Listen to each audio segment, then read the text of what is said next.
যদি মুসলমানরা খালি আপনার কিছুদিনের জন্য এক হয়ে যায়, আর কোনো মতে যদি নির্বাচনটা হয়ে যায়, মুসলমানদের এদেশে ইসলাম ঠেকানোর সামর্থ্য কারণ নাই।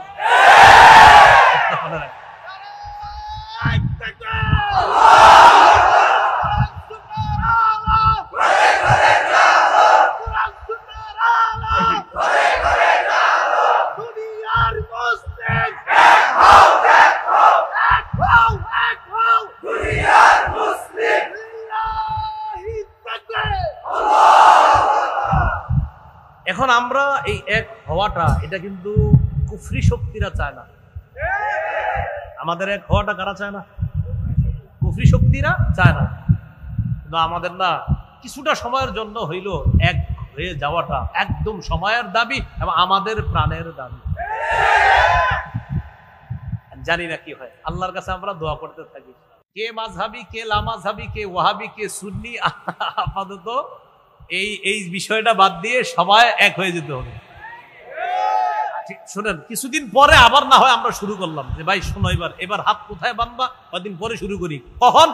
আগে আমাদের গোড়াটা মজবুত করে নিই। মজবুত করার পরে এরপরে না হয় হইলো কি, তুমিও মুসলমান আমিও মুসলমান, এবার আসো কি বলো, হাত কই বাঁধবেন এটা নিয়ে কথা হবে, তো চলেন এবার কথা বলি। তো আগে কি, আগে চলো আমরা ইসলামটা একটু মজবুত করে নেই, এরপরে আমরা কথা বলবো, সমস্যা নেই।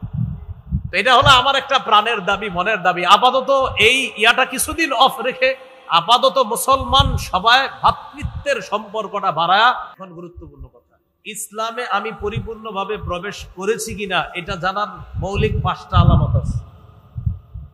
প্রথম হলো ইসলামে পরিপূর্ণভাবে প্রবেশ করা। তো মনে করেন করলাম, বলতেছি হুজুর জি জি আমি প্রবেশ করলাম। এখন আপনি ইসলামে পরিপূর্ণভাবে প্রবেশ করেছেন কিনা আপনার মধ্যে 5টা আলামত যদি দেখা যায়, তাহলে আশা করা যায় আপনি ইসলামে পরিপূর্ণভাবে প্রবেশের চেষ্টা চালাচ্ছেন। কয় আলামত? এই 5টা কিন্তু এই 9টার মধ্যে না। নয়া কথার প্রথম কথা ইসলামে পরিপূর্ণ প্রবেশ করা। আর আমি পরিপূর্ণ ইসলামে প্রবেশ করলাম কিনা, ইসলাম আমার মাঝে পূর্ণাঙ্গ আছে কিনা, এটা জানার জন্য মৌলিক কয়টা লক্ষণ দেখতে হবে? বলেন আমার সাথে, আত্মসমর্পণ, ইখলাস, বিশুদ্ধ আকীদা, আখলাক, লেনদেন, এই 5টা। 1 নম্বর আত্মসমর্পণ করা আল্লাহর কাছে। 2 নম্বর ইখলাসের সাথে প্রতিটি ইবাদত করা। 3 নম্বর বিশুদ্ধ আকীদা রাখা। 4 নম্বর উত্তম চরিত্রের অধিকারী হওয়া। 5 নম্বর লেনদেন স্বচ্ছ থাকা। এই 5টির মধ্যে প্রথম লক্ষণ হলো আল্লাহর কাছে আত্মসমর্পণ করা। সূরা মুমিন বা সূরা গাফিরের 66 নম্বর আয়াতে আল্লাহ তাআলা বলেন, কুল ইন্নী নুহিতু আন আ'বুদাল্লাযীনা তাদউনা মিন দুনিল্লাহ লাম্মা জাআনিয়াল বায়িনাতু মির রাব্বি ওয়া উমিরতু আন উসলিমা লিরাব্বিল আলামিন। আল্লাহ তাআলা নবীকে বলেন, হাবিব আপনি বলেন, ইন্নী নুহিতু আন আ'বুদাল্লাযীনা তাদউনা মিন দুনিল্লাহ, তোমরা আল্লাহ ছাড়া যাদেরকে ডাকো তাদের ইবাদত করতে আমাকে নিষেধ করা হয়েছে। তোমরা আল্লাহ ছাড়া যাদেরকে ডাকো তাদের ইবাদত করতে আমি নবীকে নিষেধ করা হয়েছে। লাম্মা জাআনিয়াল বায়িনাতু মির রাব্বি, আমার রবের পক্ষ থেকে যখন স্পষ্ট প্রমাণ আদি এসে গিয়েছে, তখন আমার সামনে স্পষ্ট হয়ে গেছে আমার রব তিনি সত্য, তিনি ইলাহ, তিনি খালেক, তিনি রাজ্জাক। আমাকে নিষেধ করা হয়েছে তোমরা যাদেরকে আল্লাহর পরিবর্তে ডাকো আমি তাদের যেন ইবাদত না করি, তাদের ইবাদত করতে আমাকে নিষেধ করা হয়েছে। আর আদেশ করা হয়েছে কি, ওয়া উমিরতু আন উসলিমা লিরাব্বিল আলামিন, আমাকে আদেশ করা হয়েছে আমি যেন বিশ্ব জগতের রব আল্লাহর কাছে আত্মসমর্পণ করি। এটা নবীজিকে বললেন। সূরা বাকারার 131 নম্বর আয়াতে আল্লাহ তাআলা বলেন, ইদ ক্বালা লাহু রাব্বুহু আসলিম ক্বালা আসলামতু লিরাব্বিল আলামিন। নবী ওই সময়কে স্মরণ করুন যখন ইব্রাহিম আলাইহিস সালাতু ওয়াস সালামকে তার রব বললেন, আসলিম, ইব্রাহিম আপনি আত্মসমর্পণ করেন। ক্বালা আসলামতু লিরাব্বিল আলামিন। ইব্রাহিম নবী জবাব দিলেন সাথে সাথে, আমি বিশ্ব জগতের রব আল্লাহর কাছে আত্মসমর্পণ করলাম। এবার আমার সাথে সবাই বলেন, আত্মসমর্পণকারীকে মুসলিম বলে, মুসলিমকে আত্মসমর্পণকারী বলে। ইব্রাহিম নবী বলেন আত্মসমর্পণকারী পিতা হিসাবে সন্তানদের ধর্মের নাম রেখেছে ইসলাম, আর তাদের নাম রেখেছে মুসলিম। ইব্রাহিম নবী আমাদের জাতির পিতা, তিনি আত্মসমর্পণকারী। আল্লাহ বলছে আত্মসমর্পণ করেন, তিনি বললেন করলাম। সূরা হজের ৭৮ নম্বর আয়াতে আল্লাহ তাআলা বলেন, মিল্লাতা আবিকুম ইব্রাহিম হুয়া সাম্মাকুমুল মুসলিমিন। ইব্রাহিম আলাইহিস সালাতু ওয়াস সালাম তোমাদের নাম রাখছে মুসলিম, তোমরা আত্মসমর্পণকারী জাতি, এই নামে তোমাদেরকে তোমাদের পিতা ইব্রাহিম নবী অভিহিত করেছেন। তাহলে আমরা আত্মসমর্পণকারী জাতি মানি আমরা মুসলিম, আমরা মুসলিম মানি আমরা আত্মসমর্পণকারী জাতি। বলেন তো ইসলামে পরিপূর্ণ প্রবেশ করেছি কিনা এটার কয় আলামত? ১ নম্বর, আমি আত্মসমর্পণকারী মুসলিম কিনা। ২ নম্বর, ইখলাস, আমার প্রতিটা ইবাদত ইখলাসের সাথে হয় কিনা। যেমন আমি আপনাদের এখানে ওয়াজ করার জন্য আসলাম, আমার এই নিয়ত হতে হবে আমি কিছু কথা বলবো, এই কথাগুলো যেন মানুষ বুঝতে পারে, বুঝে আমল করতে পারে, এই নিয়ত হওয়া। শ্রোতাদের এই নিয়ত থাকা, আজকে মাহফিলে যে আলোচকরা আসবেন তাদের কণ্ঠস্বর যেমনই হোক না কেন, তারা যদি কোরআন হাদিসের কথা বলে এতে কণ্ঠস্বর একটু সুন্দর হোক আর একটু কম সুন্দর হোক, কোরআন হাদিস বললেই হলো, তার কণ্ঠ যেমনই হোক আল্লাহর কথা তার কণ্ঠে আসবে, আমি সেই কথা শুনব। এই নিয়ত শ্রোতারা করবে। নাসাইর বর্ণনা ৩১৪০ নম্বর হাদিস, এই হাদিসের মধ্যে আছে এক ব্যক্তি রাসূলুল্লাহ সাল্লাল্লাহু আলাইহি সাল্লামকে জিজ্ঞাসা করলেন, আরাআইতা রাজুলান গাযা ফি সাবিলিল্লাহ ইয়ালতামিসুল আজরা ওয়াদ যিকরা ফামা লাহু ইয়া রাসূলুল্লাহ। এক ব্যক্তি রাসূলুল্লাহ সাল্লাল্লাহু আলাইহি সাল্লামকে জিজ্ঞাসা করলেন, হুজুর ওই ব্যক্তির ব্যাপারে আপনার কি অভিমত যে ব্যক্তি আল্লাহর রাস্তায় জিহাদ করেছে ২ নিয়তে। কয় নিয়তে? ১ নম্বর, ইয়ালতামিসুল আজরা, তিনি সওয়াব কামাই করবে, আল্লাহর কাছ থেকে প্রতিদান পাবে, এই নিয়তে তিনি জিহাদ করেছে। ২ নম্বর, ওয়াদ যিকরা, সারা দুনিয়ার মানুষ তাকে বড় মুজাহিদ বলবে, এই নিয়তে সে জিহাদ করেছে। ফামা লাহু ইয়া রাসূলুল্লাহ, হুজুর সে কি প্রতিদান পাবে? ফাকালা রাসূলুল্লাহ সাল্লাল্লাহু আলাইহি ওয়াসাল্লাম লা শাইআ লাহু, নবীজি বললেন সে কিছুই পাবে না। আদাহা সালাসা মাররাত, প্রশ্নটি নবীজিকে ৩ বার করলেন, নবীজি ৩ বার বললেন লা শাইআ লাহু লা শাইআ লাহু লা শাইআ লা, সে কিছুই পাবে না, সে কিছুই পাবে না, সে কিছুই পাবে না। কারণ একদিক দিয়ে সে আল্লাহর কাছ থেকেও পাইতে চায়, আরেক দিক দিয়ে মানুষের সুনাম কুড়াতে চায়, সুনাম কুড়াতে চাওয়ার কারণে তার পুরো আমলটা বরবাদ, সে কিছুই পাবে না। হাদিসের শেষে নবীজি বলেন, ইন্নাল্লাহা লা ইয়াকবালু মিনাল আমালি ইল্লা মা কানা লাহু খালিসা ওয়াবতুগিয়া বিহি ওয়াজহুহু, আল্লাহ ততক্ষণ পর্যন্ত বান্দার আমল কবুল করেন না যতক্ষণ এই আমলটা ইখলাসের সাথে না হবে এবং আল্লাহকে খুশি করার জন্য না হবে, ততক্ষণ পর্যন্ত বান্দার এই আমল আল্লাহ কবুল করেন না। আল্লাহ আমাদের সকলকে প্রতিটা আমল ইখলাসের সাথে যেন করতে পারি তৌফিক দান করেন। আল্লাহ তাআলা বলেন, কুল ইন্নী উমিরতু আন আ'বুদাল্লাহা মুখলিসাল লাহুদ্দিন। সূরা জুমারের 11 নম্বর আয়াতে আল্লাহ বলেন, নবী আপনি বলেন উমিরতু আন আ'বুদাল্লাহা মুখলিসাল লাহুদ্দিন। নবী আপনি বলেন আমাকে আদেশ করা হয়েছে আমি যেন দ্বীনকে খাঁটি করে আল্লাহর জন্য ইবাদত করি, অর্থাৎ আমি ইখলাসের সাথে যেন প্রতিটা ইবাদত করি, এই ব্যাপারে আমাকে আদেশ করা হয়েছে। আচ্ছা, আমরা পরিপূর্ণ ইসলামে প্রবেশ করেছি কিনা? কয় আলামত?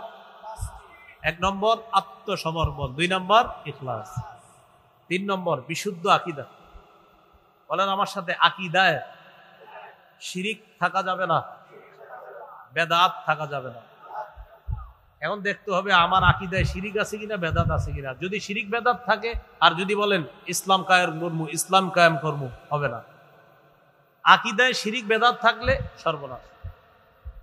শিরিক যদি থাকে তা আপনার তো সব বরবাদ, জান্নাত হারাম, জাহান্নাম আপনার ঠিকানা।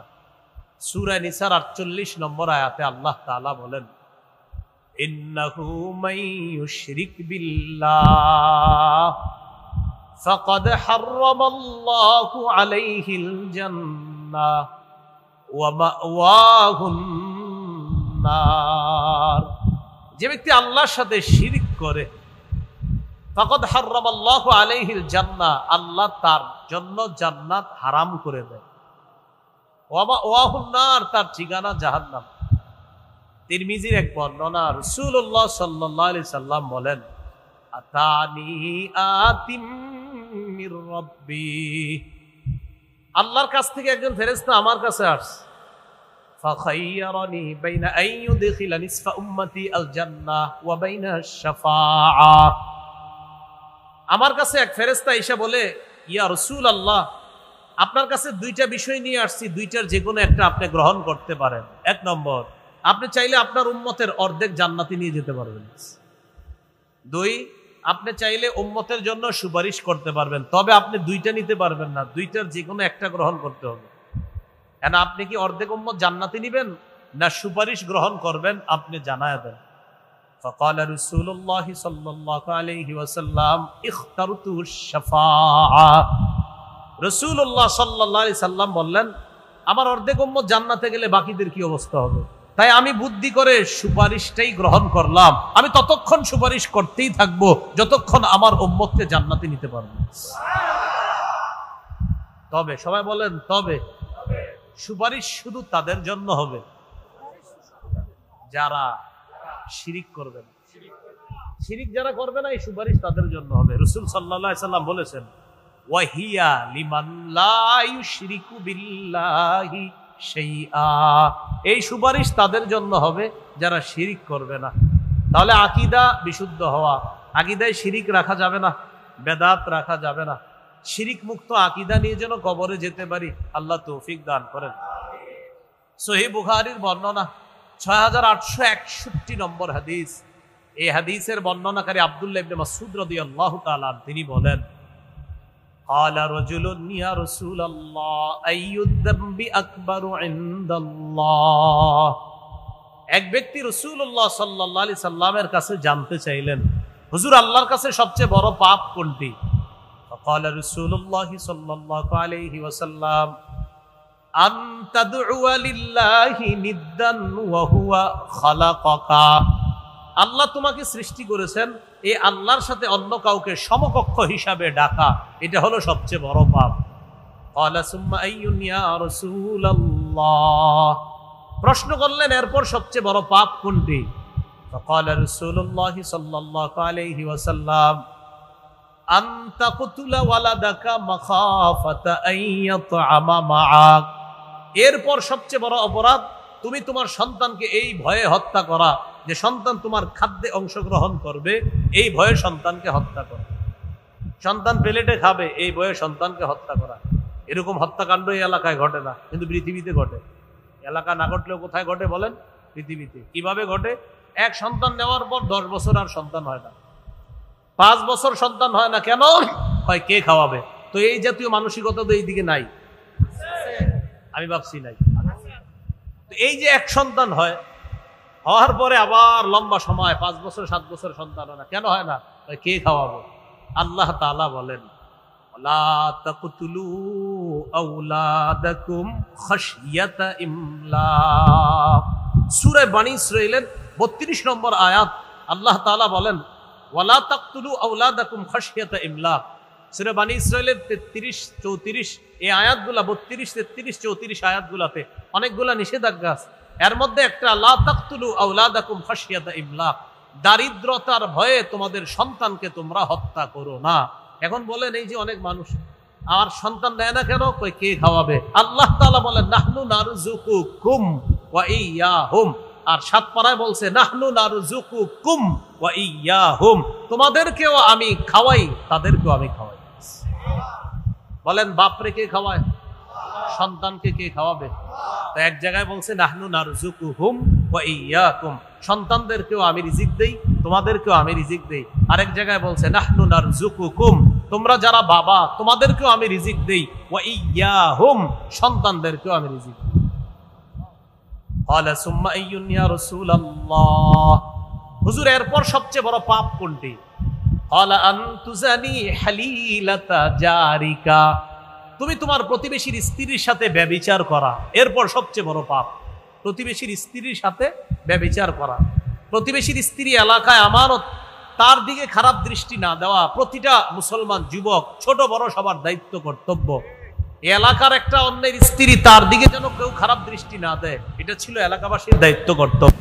কিন্তু স্বামীর অনুপস্থিতিতে ছলে বলে কৌশলে ফুসলি একটা নারীর সাথে আপসি হয়, রাসূলুল্লাহ সাল্লাল্লাহু আলাইহি সাল্লাম বলেন কিয়ামতের ময়দানে দাগি দাগি অপরাধীদের মধ্যে তাকেও দাঁড় করানো হবে। নাউজুবিল্লাহ। তাহলে প্রিয় ভাইয়ারা বলেন আমার সাথে সবাই, শিরকি আকীদা রাখবো না, বেদাতি আকীদা রাখবো না, শিরকি কথা বলবো না, বেদাতি কথা বলবো না, শিরকি কর্ম করব না, বেদাতি কর্ম করব না, শিরকি মজলিসে বসবো না, বেদাতি মজলিসে বসবো না, শিরকি মজলিস দেখতে যাব না,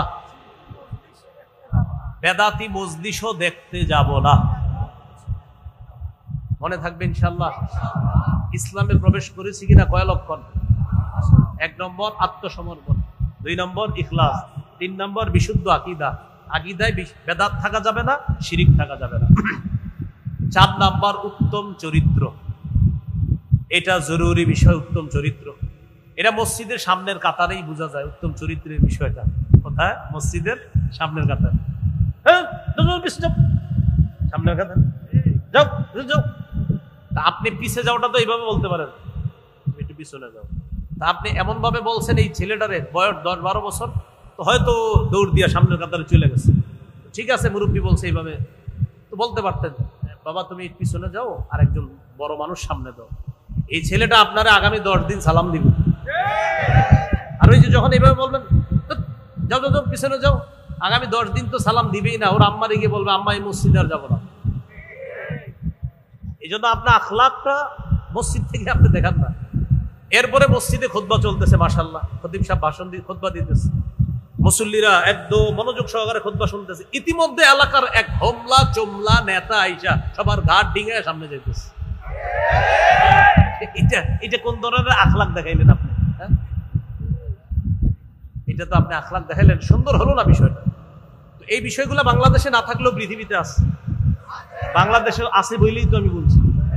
আচ্ছা, তো এই হলো আপনার আখলাক, এই বিষয়টা ঠিক রাখা। আল্লাহ তাআলা সূরা কলামের 4 নম্বর আয়াতে বলেন কাফেররা রাসূল সাল্লাল্লাহু আলাইহি সাল্লামের চরিত্র নিয়ে কথা বলেছিল, তা আল্লাহ তাআলা বলে দিলেন ইন্নাকা লা আলা খুলুকিন আযীম, হাবিব আমি আল্লাহ আপনার সার্টিফিকেট দিয়ে দিলাম, আপনি মহান চরিত্রের অধিকারী।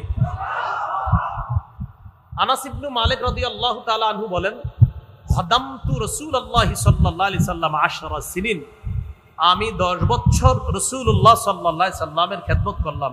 কোনদিন বলেননি কেন এটা করেছো, কোনদিন বলেননি কেন এটা করনি। 10 বছরে কোনদিন বলেননি এটা কেন করেছো, এটা কেন করো নাই। 10 বছরও এমনটা বলেননি, যদিও এটা বলা নাজায়েজ না। তুমি কেন করেছো বলা জায়েজ আছে, তুমি এটা কেন করো নাই এটা বলা জায়েজ আছে, কিন্তু নবী কখনো এটা বলেন নাই। এই জন্য ঘরের কর্মচারী, মসজিদে মুসল্লি ইত্যাদি বিভিন্ন সময় আমাদের সুন্দর আখলাক মানুষের সামনে দেখাতে হবে। এই জন্য ছোট থেকে ছোট নেকির কাজ এটাও ছাড়া যাবে না। আপনি একজনকে চা পান করাইতেছেন, এই চা পান করানোর সময় তার সামনে বসলেন, আর চা পান করানোর সময় আপনার চেহারাটা একটু হাস্যোজ্জ্বল রাখলেন, সুন্দর একটা অবয়ব আপনি প্রকাশ করলেন, আর বুঝাইলেন তাকে আপনি অনেক মহব্বত করতেছেন। রাসূলের হাদিস প্রমাণ করে এই ছোট্ট আমলটা, চা পান করাইলেন আর তার দিকে একটু সুন্দর হাসি মাখা মুখে তাকাইলেন, হতে পারে এটা আপনাকে জান্নাতে নিয়ে যাবে। আমি আপনাদের এলাকা দিয়ে গাড়ি দিয়ে যাইতেছি, এলাকার 2-3 জন চিনে ফেললেন, চিনে ফেলে আমার গাড়ির পাশ থেকে বললেন আসসালামু আলাইকুম হুজুর, ভালো আছেন? তো আমি গাড়ির ভিতর থেকে শুধু হাসি মুখে বললাম, এবার একটু হাসি মুখে আপনাদের শুধু মাথাটা নাড়াইলাম। রাসূলুল্লাহ সাল্লাল্লাহু আলাইহি সাল্লাম বলেন, লা তাহকিরান্না মিনাল মারুফি শাই, তোমরা তুচ্ছ কোনো ভালো কাজ, একদম ছোট একটা ভালো কাজ করলা, এই ভালো কাজটাকেও তোমরা তুচ্ছ মনে করবা না। লা তাহকিরান্না মিনাল মারুফি শাইআ, ছোট্ট একটা ভালো কাজকে তোমরা তুচ্ছ মনে করবা না। ওয়ালাউ আনতালকা আখাকা বিওয়াজহিন তালাক, তোমার ভাইয়ের দিকে হাসি মুখে তুমি তাকাইলা, এই যে একটা সুন্দর তুমি আখলাক তাকে দেখাইলা, এটাও তোমার নাজাতের কারণ হয়ে যেতে পারে। তাহলে আমি ইসলামে পরিপূর্ণ আসি কিনা, চতুর্থ আলামত কি? উত্তম চরিত্র। এটা সব জায়গায় আমার এই চরিত্রটা ফুটিয়ে তুলতে হবে। অনেক ভাই আছে বাহিরে আসলে বন্ধুদের সাথে তার চরিত্র বড় চমৎকার, আমাদের সাথে দেখা সাক্ষাতেও চরিত্র চমৎকার, আমাদের সামনেও তিনি অনেক ভালো মানুষ, মসজিদেও তিনি একজন ভালো মুসল্লি। এই লোকটা আবার ঘরে গিয়ে তার স্ত্রীর সাথে এমন বদ আচরণ করে যেটা একদম সম্পূর্ণ উল্টা। রাসূলুল্লাহ সাল্লাল্লাহু আলাইহি সাল্লাম বলেন, তোমাদের মধ্যে সবচেয়ে উত্তম চরিত্রের অধিকারী ওই ব্যক্তি যে তার স্ত্রীর কাছে সবচাইতে উত্তম চরিত্রের অধিকারী। তার স্ত্রীর কাছে যদি শ্রেষ্ঠ চরিত্রের অধিকারী হয়, ওই ব্যক্তি শ্রেষ্ঠ চরিত্রের অধিকারী। শোনো, আমি নবী মুহাম্মদ সাল্লাল্লাহু আলাইহি সাল্লাম আমার বিবিদের কাছে সবচাইতে শ্রেষ্ঠ চরিত্রের অধিকারী। এটা নবী বলেন। এগুলো 4 নম্বর। 5 নম্বর বলেন লেনদেনে স্বচ্ছ থাকা। এটা একটা জরুরি বিষয়, লেনদেনে স্বচ্ছ থাকা। এই বিষয়টা ওই আপনি বাজার সদাই করেন, মুআমালাত মুআশারাত, এই বিষয়গুলা স্বচ্ছ রাখা। কারোর সাথে আপনি ঋণ নিলেন, বললেন 7 দিন পরে দিয়ে দিব, তো এইগুলা ওয়াদাগুলা ঠিক রাখা, এই লেনদেনগুলা স্বচ্ছ থাকা। তাহলে বলেন তো বর্তমানে আমাদের করণীয় কয়টা? না না, করণীয় কয়টা? 9টা। 1 নম্বর কোথায় প্রবেশ করা? পরিপূর্ণ প্রবেশ করেছি কিনা? কয় আলামত? 5 আলামত। আল্লাহ আমাদের সকলকে এই 5টি আলামত গ্রহণ করে ইসলামে পরিপূর্ণভাবে প্রবেশ করার তৌফিক দান করেন। 2 নম্বর মনে আছে কারো? না, 2 নম্বর করণীয় আল্লাহর দ্বীনের সহযোগী হওয়া। আল্লাহর দ্বীনের ওই 9 কাজের দ্বিতীয় কাজ আল্লাহর দ্বীনের সহযোগী হওয়া। আল্লাহ তাআলা সূরা মুহাম্মদের 7 নম্বর আয়াতে বলেন, ইন তানসুরুল্লাহ, যদি তোমরা আল্লাহকে সাহায্য করো, মানে আল্লাহ দ্বীনকে সাহায্য করো, ইয়ানসুরকুম, আল্লাহ তোমাদেরকে সাহায্য করবে। মনে রাখবেন, আল্লাহর একটা অলঙ্ঘনীয় মূলনীতি হলো আল্লাহর দ্বীনের সহযোগিতা যারাই করবে আল্লাহ তাদেরকে সাহায্য করবে। এটা একটা অলঙ্ঘনীয় মূলনীতি, যে মূলনীতিতে কোন রকমের লঙ্ঘন হবে না। আপনি আল্লাহর দ্বীনের সহযোগী হবেন তো আল্লাহ নিশ্চিত আপনাকে সাহায্য করবে। শুধু কি সাহায্য, ওয়াইসাব্বিত আকদামাকুম, মরণ পর্যন্ত যতদিন দ্বীনের সহযোগী করবেন, সহযোগী থাকবেন, আল্লাহ আপনাকে হেদায়েতের উপর অটল রাখবে, আপনার পাগুলা ইসলামের উপর আল্লাহ মজবুত রাখবে। সূরা হজের 39-40 নম্বর আয়াতটা শুনি। সাহাবায়ে কেরামকে মক্কা থেকে বের করে দিস, হিজরত করে তারা চলে গেলেন মক্কায়। তো মক্কার মসজিদ থেকে আপনি যখন বের হবেন, বের হয়ে দেখবেন একটা রাস্তা আছে ইব্রাহিম খলিল রাস্তা, আরেকটা রাস্তা আছে শারিউল হিজরা, হিজরা রুট, এটাকে বলে হিজরতের রাস্তা। এই রাস্তাটায় যে আমি কতবার গেছি, শুধুমাত্র এই কারণে, খালি রাস্তাটায় যেতাম আর আমি ভাবতাম আমাদের নবী ঠিক এই রাস্তাটা দিয়ে হিজরতে বের হয়েছে। রাস্তা দিয়ে হিজরতে কিন্তু আপনি বের হয়েছে কিভাবে? মনে করেন এইভাবে বের হয়েছে, নবী কিন্তু যাবে এই দিকে না, নবী যাবে ওই দিকে, কথার কথা, কিন্তু বের হয়েছে এই দিক দিয়ে, বের হয়ে ওই দিক দিয়ে ঘুরে আবার ওই দিকে গেছে। এই হিজরা রোডটা এইভাবে, আমি ওখানে গেলে আপনাদেরকে এত সুন্দরভাবে দেখা দিতে পারতাম যে ঠিক এই দিক দিয়ে গিয়ে এইভাবে এইভাবে আল্লাহ রাসূল আবার মদিনার দিকে রওনা করছে। এই যে শারিউল হিজরা, হিজরা রোড, এই রাস্তাটায় যখন আপনারা হজ উমরা যাবেন, ওখানে গিয়ে শুধু হজ উমরা করবেন, করার পরে কি করে সব দেখি খালি মার্কেটে ঘুরে, এটা না করে একটু ভাববেন, এলাকাটায় হাঁটবেন আর চিন্তা করবেন যে আবু বকর সিদ্দিকের ঘর বাড়ি ছিল এখানে, ওমর ফারুক রাদিয়াল্লাহু তাআলা আনহুর ঘর বাড়ি ছিল, ওসমান গনির ঘর বাড়ি ছিল, আমার নবীর ঘর বাড়ি ছিল। এই বিষয়গুলো চিন্তা করবেন আর মাথায় আনবেন, আরে না জানে আমার নবীর জায়গাটায় কারো দোকান, আবু বকর সিদ্দিকের জায়গায় কারো দোকান, ওমর ফারুকের জায়গায় কারো দোকান। এইগুলা চিন্তা করবেন আর ভাববেন যে তারা নবীরে কতটা মহব্বত করত যে নিজেদের ধন সম্পদ সবকিছু ছেড়ে হিজরত করে মক্কা থেকে মদিনা চলে গেছে। 13 বছর মার খেয়েছে, শুধু সহ্য করছে। সহ্য করার পর যখন মদিনায় গেছে আল্লাহ তাআলা বলে দিলেন, উযিনা লিল্লাযীনা ইউকাতালুনা বিআন্নাহুম যুলিমু ওয়া ইন্নাল্লাহা আলা নাসরিহিম লাকাদির। যাদেরকে অত্যাচার করা হচ্ছে তারা মাজলুম, যাদেরকে অত্যাচার করা হচ্ছে তারা কি মাজলুম। 13 বছর অত্যাচার করা হয়েছে। কয় বছর? 13 বছর অত্যাচার করা হয়েছে সাহাবায়ে কেরাম। 15 বছর না, কিন্তু 13 বছর। তার মানে ওখানে কোরআনে কয় বছর? 13 বছর অত্যাচার করা হয়েছে। বিআন্নাহুম যুলিমু, তারা মাজলুম। তো আল্লাহ তাআলা বলেন তাদেরকে বের করে দেওয়া হয়েছে ঘর থেকে। আল্লাযীনা উখরিজু মিন দিয়ারিহিম বিগাইরি হক, তাদেরকে অন্যায়ভাবে ঘর থেকে বের করে দেওয়া হয়েছে। তাদের অপরাধ কি? ইল্লা আইয়াকুলু রাব্বুনাল্লাহ, তাদের অপরাধ তারা বলতো আমাদের রব। অপরাধ কি? রব। বাস এটাই অপরাধ করছে। কাফেররা বের করছে কেন? কি অপরাধে বের করছেন? এরা কয় রব আল্লাহ। কি কারণে সাহাবীদেরকে বের করে দিছে? তারা বলে রব আল্লাহ। তো তোমরা কি কও? আমরা বলি আল্লাহ প্রধান আর আমাদের দেবদেবীরা হলো সহযোগী। আল্লাহ প্রধান, লাত উজ্জাত মানাত এরা হলো সহযোগী, আর সাহাবীরা তারা শুধু বলে রব আল্লাহ। তো এই জন্য বের করে দিচ্ছে। তো আল্লাহ বলেন 13 বছর সহ্য করছে। উজিনা, এবার জিহাদের অনুমতি দেওয়া হয়েছে। কিসের অনুমতি দেওয়া হলো?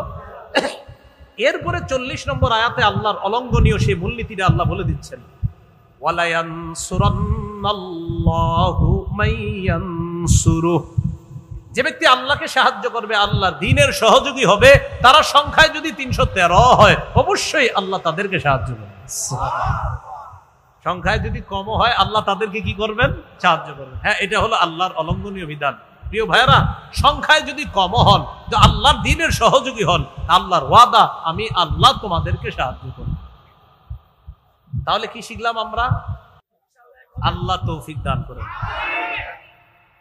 এই হলো আপনার 3 নম্বর, ভ্রাতৃত্বের সম্পর্ক বাড়িয়ে দেওয়া। আপনি কে? আমার ভাই। আমি কে? আপনার ভাই। আপনারা কে? আমার ভাই। আমি কে? আপনাদের ভাই। আপাতত এই পরিচয়টা কিছুদিন এক হয়ে যাওয়া। এটা আল্লাহ সূরা হুজুরাতের 10 নম্বর আয়াতে বলেন, ইন্নামাল মুমিনুনা ইখওয়াহ, মুমিনরা পরস্পর ভাই ভাই। মুমিনরা পরস্পর কি? ভাই ভাই। এবার একটা হাদিস বলি, হাদিসের অনুবাদটা আমরা সবাই করব। সহিহ মুসলিমের বর্ণনা 6435 নম্বর হাদিস। এই হাদিসের মধ্যে আসছে রাসূলুল্লাহ সাল্লাল্লাহু আলাইহি সাল্লাম বলেন, লা তাহাসাদু ওয়ালা তানাজাশু ওয়ালা তাবাগাদিন। বলেন সবাই, তোমরা পরস্পর হিংসা করো না, তোমরা পরস্পর ঝগড়া করো না, পরস্পর বিদ্বেষ পোষণ করো না, একে অপরের ক্ষতি করার জন্য আড়ালে শত্রুতা করো না। একজনের ক্রয় বিক্রয় চলাকালীন আরেকজন ক্রয় বিক্রয় করবা না। এটা হলো কেমন? ভাই মাছ কত? 200 টাকা। 195 দেই না ভাই, 200 দিলে নিব। তো ঠিক আছে 200 টাকা দেন, তাহলে চুক্তি হয়ে গেল 200। পাশে দিয়ে একজন দেখে মাছটা খুব সুন্দর, বা আমি 220 টাকা দিব, এটা নিষেধ। এই কাজটা নিষেধ। তাহলে নবী আমাদেরকে নিষেধ করলেন, হিংসা করো না, পরস্পর বিদ্বেষ পোষণ করবা না, একে অপরের ক্ষতি করার জন্য আড়ালে শত্রুতা করবা না। তো আমরা নবীজির কাছে জানতে চাই, হাবিব তা আমরা কি করব? নবীজি বলে দিলেন, কুনু ইবাদাল্লাহি ইখওয়ানা। বলেন, হে আল্লাহর বান্দারা, তোমরা পরস্পর ভাই ভাই হয়ে যাও। তাহলে আমাদেরকে কি হয়ে যেতে বলছে? তাহলে আপাতত হিংসা, বিদ্বেষ, পরশ্রী কাতরতা, লোভ লালসা ইত্যাদি এটা বাদ দিয়ে আপাতত কে কার সাথে বহস তর্ক ইত্যাদি কিছুদিন আমরা রাখি। আপাতত আমরা এক হই যে আমরা মুসলমান, যে কোনো মূল্যে এদেশে ইসলাম চাই। আমাদের মনের দাবি, তাদের দাবি। আল্লাহ কবুল করেন। কত গেল? 3। 4 নাম্বার, ঝগড়া বিবাদ কমায়া আন্তরিকতা বাড়ানো। ঝগড়া বিবাদ কমিয়ে আন্তরিকতা বাড়ানো, এটা কিভাবে করা যায়? এটা করা যায় কিভাবে? আমার সাথে ওনার ঝগড়া, আমাদের দুইজনকে বেশি একসাথে বসাইতে হবে। আমার সাথে ওনার ঝগড়া, এই দুইজনে বারবার একসাথে চেয়ারের মুখোমুখি বসাতে হবে, 2 কাপ চা রাখতে হবে। কথার কথা আর কি, আপনারা আরো কিছু রাখেন। এরকম দুইজনে বসায়া কথা বলাইতে হবে। আমি এটা বিশ্বাস করি, আমরা দূরে থেকে যে একজন আরেকজনের যতই বিরোধিতা করি, সামনে বসায়া দেন, দেখবেন আমাদের মতো আপন কেউ নেই। এই ঝগড়া কমায় আন্তরিকতা বাড়াতে হবে। এই ব্যাপারে আল্লাহ তাআলা বলেন, ওয়াতিউল্লাহ ওয়া রাসূলাহু ওয়া লা তানাযাউ ফাতাফশালু ওয়া তাযহাবা রিহুকুম। তোমরা আল্লাহর আনুগত্য করো, নবীর আনুগত্য করো। ওয়া লা তানাযাউ, তোমরা পরস্পর ঝগড়া করো না। যদি ঝগড়া করো ফাতাফশালু, দুর্বল হয়ে যাবা। ওয়া তাযহাবা রিহুকুম, তোমাদের শক্তি খর্ব হয়ে যাবে। সবাই এদিকে তাকায় বুঝেন, 1 জন 2 জন 3 জন 4 জন, আমরা 4 জন মিলে একটা দল, শক্তি কম না বেশি? 4 জনের 4টা দল, কম না বেশি? 4 জনের 1 দল, শক্তি কম হলো না বেশি? 4 জনের 4 দল, কম। তাহলে 4 জনে মিলে 1 হওয়া, এটা শক্তি বেশি। কিন্তু কোনো এক কারণে আমরা 4 জনের মধ্যে একটু দ্বন্দ্ব ঝগড়া হয়ে গেছে, 4 জন আলাদা হয়ে গেছি, আমি 4 জনই বলতেছি আমি ঠিক, উনি বলে উনি ঠিক, উনি বলে উনি ঠিক, উনি বলে উনি ঠিক। আল্লাহ তাআলা বলেন, মাঝে দিয়ে যে ক্ষতিটা হয়ে গেল, তাযহাবারি হুকুম, তোমাদের শক্তি খর্ব হয়ে গেছে। এই শক্তি দুর্বল হয়ে যাওয়ার কারণে তোমরা কিন্তু বিপদে পড়বা। এই গেল আপনার 4 নাম্বার। 5 নাম্বার, দুনিয়ার বিলাসিতায় মজে যাওয়া যাবে না যুবক ভাইয়ারা, দুনিয়ার বিলাসিতা বর্জন করা। তিরমিজির বর্ণনা, রাসূলুল্লাহ সাল্লাল্লাহু আলাইহি সাল্লাম বলেন, লাউ কানাতিদ দুনিয়া তা'দিলু ইনদাল্লাহি জানাহা বাউদা লামা সাকা কাফিরাম মিনহা শারবাতা মা। রাসূলুল্লাহ সাল্লাল্লাহু আলাইহি সাল্লাম বলেন, দুনিয়ার মূল্য যদি আল্লাহর কাছে মাছির ডানা পরিমাণ হতো, মশার ডানা পরিমাণ হতো, তাহলে একজন কাফেরকে আল্লাহ 1 ঢোক পানি পান করতে দিতেন না। এজন্য দুনিয়ায় মজে যাওয়া যাবে না। 6 নাম্বার গুরুত্বপূর্ণ কথা, বলেন আমার সাথে সবাই, অধিকার আদায়ের লড়াই অব্যাহত রাখা। অধিকার আদায়ের লড়াইয়ের পবিত্র নাম জিহাদ। অধিকার আদায়ের লড়াইয়ের পবিত্র নাম কি? এই মানসিকতা সবার রাখতে হবে। জিহাদের নিয়ত আছে সবার? আর কার আছে? জিহাদ কাকে বলে? সন্ত্রাসী কর্মকাণ্ড নির্মূল করার শ্রেষ্ঠ কোন মেডিসিন যদি প্রয়োগ করতে চান তো জিহাদ প্রয়োগ করতে হবে। আবু জাহেল মার্কা সন্ত্রাসী যারা আছে, এই আবু জাহেল মার্কা সন্ত্রাস, উতবা সাইবা ওয়ালিদ ইবনে মুগীরা, নমরুদ হামান কারুন মার্কা সন্ত্রাসীদেরকে দুনিয়া থেকে মূলোৎপাটন করার একমাত্র শ্রেষ্ঠ উপায় জিহাদ। তাহলে জিহাদ আর সন্ত্রাস এক না আলাদা? বলেন, জিহাদ আর সন্ত্রাস এক না আলাদা? বলেন সবাই, সন্ত্রাসী কর্মকাণ্ড নির্মূল করার শ্রেষ্ঠ একটা পবিত্র পদ্ধতি জিহাদ। আমরা এটা প্রত্যেককে, এই আজকে ওয়াজে শুনছেন এমন না, এখানে অনেকে আছেন, এই বিষয়টা পার্সোনালি প্রত্যেকে বলবেন যে ভাই শোনো, সন্ত্রাস আর জিহাদ এক না। সন্ত্রাস অপবিত্র, জিহাদ পবিত্র। সন্ত্রাস অপবিত্র, জিহাদ পবিত্র। এটা ঘরে ঘরে আপনার পৌঁছাইতে হবে। চা দোকানের সামনে আরেক মুসলমানরা আপনি বলতে হবে, ভাইয়া সন্ত্রাস অপবিত্র, জিহাদ পবিত্র। আবু জাহেল সন্ত্রাসী, হামান সন্ত্রাসী, কারুন ফেরাউন নমরুদ সন্ত্রাসী, ইব্রাহিম নবী মুজাহিদ, মুহাম্মদ সাল্লাল্লাহু আলাইহি সাল্লাম মুজাহিদ। এইভাবে আমরা মানুষকে বোঝাতে হবে। বলেন ইনশাআল্লাহ। قال رسول الله صلى الله عليه وسلم عليكم بالجهاد في سبيل الله فإنه باب من أبواب الجنة। রাসূলুল্লাহ সাল্লাল্লাহু আলাইহি সাল্লাম বলেন, তোমরা আল্লাহর রাস্তায় লড়াই, জিহাদ অব্যাহত রাখো। জিহাদ জান্নাতের দরজাসমূহের একটা দরজা, এটা হলো জিহাদ। এটার নাম কি বলেন তো? জিহাদ। তাকান আমার দিকে, সবাই তাকান, আমি পানি পান করার জন্য আমরা দিতে পারি। বিসমিল্লাহ। কয়বার? বিসমিল্লাহ। কয়বার? 2 বার। এবার হাদিস শুনেন। قال رسول الله صلى الله عليه وسلم من قاتل في سبيل الله فوق ناقة وجبت له الجنة। কেউ যদি ওটের দুধ পান করে, এই ওটের দুধ 2 বার পান করে, ওটের দুধ 2 বার পান করতে, 2 ঢোক পান করতে যতটুকু সময়ের প্রয়োজন, এতটুকু যদি কেউ আল্লাহর রাস্তায় জিহাদ করে তার জন্য জান্নাত ওয়াজিব হয়ে যায়। এই জন্য দেখাইলাম যে 2 বার দুধ পান করতে তো বেশি সময় লাগে না, এতটুকু পরিমাণও যদি কেউ আল্লাহর রাস্তায় লড়াই করে তার জন্য জান্নাত ওয়াজিব হয়ে যায়। তাহলে অধিকার আদায়ের লড়াই, এটা কি বলেন তো? জিহাদ। এটা অব্যাহত রাখতে হবে। এটা হলো কয় নাম্বার? 6। 7 নাম্বার, যোগ্য নেতৃত্ব আল্লাহর কাছে চেয়ে নেওয়া। প্রথমে আপাতত দোয়া হলো, আল্লাহ পুরুষ শাসক বর্তমানে দেশে আছে, আর জীবনেও পুরুষের পরিবর্তে অন্য কিছু চাই না। বুঝেন, প্রথমে এই দোয়া করবেন যে আল্লাহ পুরুষ শাসক অব্যাহত রাখেন। প্রশ্ন করতে পারেন কেন? দেখেন, এখানে আপনারা যারা আছেন, আমি সুন্দর করে বলি, কেউ আওয়ামী লীগের সমর্থক হতে পারেন, কেউ বিএনপি, কেউ হয়তো বা জাতীয় পার্টি, কেউ জামাত, কেউ জাসদ, কেউ বাসদ, কেউ ইসলামী আন্দোলন, কেউ খেলাফত মজলিস, বিভিন্ন দলের সমর্থক থাকতে পারেন। মহব্বতের সাথে বলি, বিএনপি পন্থী যারা আছেন আপনারাও নীতি নির্ধারকদেরকে বুঝান যে আমাদের সামনে নেতৃত্বে যে আসবে পুরুষ হতে হবে। তো মাশাআল্লাহ আপনাদের জনাব তারেক রহমান আছে। আওয়ামী লীগ পন্থী যারা, যদি আপনাদের নির্বাচনে, জানি না হয়তো আপনাদের ওই যে নিবন্ধন, না এটা জানি না, আমরা রাজনৈতিক কথা বলবো না, নিবন্ধন থাকবে কি থাকবে না এটা রাজনৈতিক বিষয়। তো যদি থাকে, আমি মনে করি আপনারা একজন পুরুষকে বসান, জনাব সজীব ওয়াজেদ জয় হতে পারে। জাতীয় পার্টি, এদের মধ্যে আবার 2 দল হয়ে গেছে, এক দলে আবার প্রধান মহিলা, আরেক দলের আবার পুরুষ। আমি বলবো আপনারা পুরা এক হয়ে পুরুষকে বসান। আর মাশাআল্লাহ আমাদের ইসলামী দলে তো মাশাআল্লাহ সবাই পুরুষ, এটা বলার অপেক্ষা রাখে। এই জন্য ভাবনার বিষয়ে কারে বসাবে। তো আমি বলছি, রাসূলুল্লাহ সাল্লাল্লাহু আলাইহি সাল্লাম বলেন, লা ইউফলিহা কওমুন ওয়াল্লাহু আমরহুম ইমরাআতান। এটা হলো মূলনীতি, মনে রাখবেন।